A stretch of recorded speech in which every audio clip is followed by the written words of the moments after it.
اگه ما آرزوهامون رو زندگی نکنیم، اگه صدای درونی خودمون رو محقق نکنیم، تو دنیا فریادش نکشیم، تو میان سالی به خاطر ایثاری که تو رابطه کردیم دچار پژمردگی میشیم، دچار افسردگی میشیم.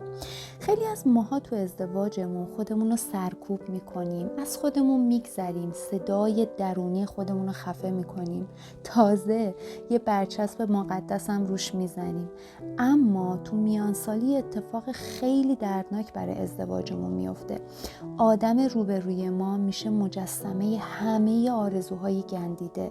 بهش نگاه میکنیم و احساس میکنیم اون بوده که مانع تحقق آرزوهای من شده. اون کسی بوده که من همه اهدافم رو به خاطرش سانسور کردم. اینجا چی پیش میاد؟ یه خشم خیلی شدید میاد بالا. تعارضات و دعواها و نفرت‌ها تو میانسالی میاد بالا و متاسفانه این تعارضات از تعارضات دوران جوانی خطرناکتره. لطفاً زندگیتون رو تجربه کنید و آرزوهاتون رو زندگی کنید.